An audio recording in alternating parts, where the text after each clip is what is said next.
नमस्कार, रमन टाइम्स में आपका हार्दिक स्वागत है। मैं मस्ताना देश की प्रमुख खबर लेकर के आपके सामने उपस्थित हूँ।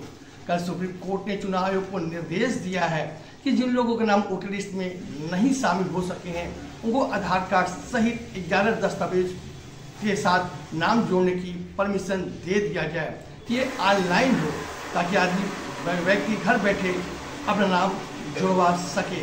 अभी तक आधार कार्ड इसलिए जोड़ा नहीं जा सका था। दूसरी तरफ कल विपक्ष को घेरते हुए सरकार के कुछ मंत्री ने कहा कि विपक्ष के नेता खासतौर से राहुल गांधी ने जिस तरह से संवैधानिक पदों पे, संवैधानिक संस्थाओं पे कुठाराघात किया है और उन पर बदजुबानी की है, ये एक अच्छे लोकतंत्र के लिए अच्छी बात नहीं है।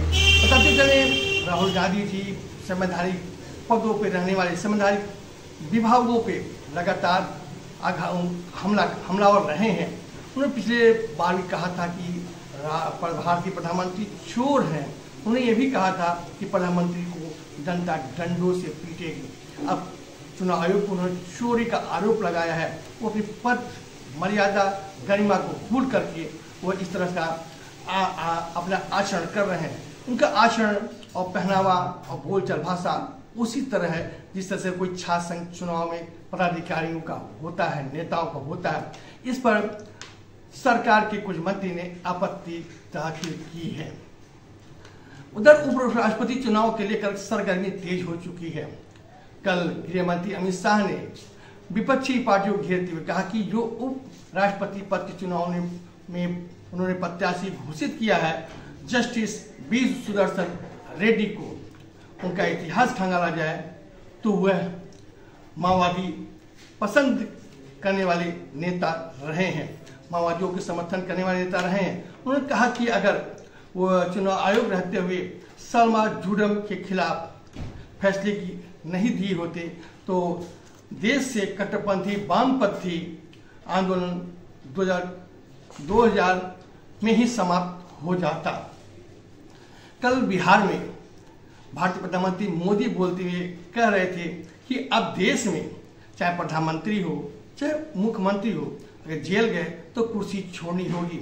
बताते चले, पिछले कई उदाहरण प्रस्तुत हुए हैं जिनमें मंत्री मुख्यमंत्री जेल तो गए हैं लेकिन कुर्सी नहीं छोड़ी है, जिससे जनता अपनी आवाज़ उन तक नहीं पहुंचा सकी है और जरूरी कागजों पे दस्तावेज नहीं हो सकते थे। इसे नैतिकता आधार पर लोगों को इस्तीफा देना चाहिए था, लेकिन कुछ लोगों ने इसके नैतिकता का हनन किया और अपनी नैतिकता भूल चुके थे। ऐसे देखते हुए सरकार ने ऐसी बिल लाई है। इसका विपक्ष जोरदार ढंग से विरोध कर रहा है।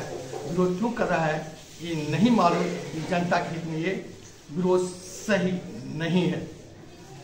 उधर अमेरिकी टैरिफ बढ़ाने पे भारत के प्रक्रिया पर भारत का साथ देते हुए रूस और चीन ने कहा कि वह इसकी भरपाई हम आयात करके, भारत से सामानों को आयात करके करेंगे। इस सवाल ये उठता है कि रूस की आबादी महज 15 करोड़ है और जबकि भारत का उत्पादन बहुत ज़्यादा है, वो कैसे भारत का उत्पादन की सभी पूर्ति कर पाएगा।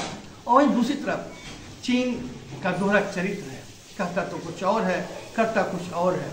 इसलिए भारत के सारी संसाधनों का या उत्पादनों का वह अपने वहाँ इस्तेमाल करेगा, ये सोचने वाली बात है। सपा से निष्कासित पूजा पाल ने कहा कि सपा में पिछड़ों दलितों का कोई जगह नहीं है, उनके लिए मुस्लिम फर्स्ट है, उसके बाद ही दलितों पिछड़ों की बात होती है। उन्हें आरोप लगाया कि अखिलेश यादव ने उनको निकाल करके अच्छा नहीं किया क्योंकि उस दलित की बेटी थी, ये दलितों के साथ अपमान है। अब सरकार ने एक फैसला लेते हुए कहा कि 20 साल पुरानी गाड़ी का भी नवीनीकरण हो सकता है। इस शर्त ये है कि जो भी नवीनीकरण की फीस होती है नई की तुलना में दुगनी देनी होगी।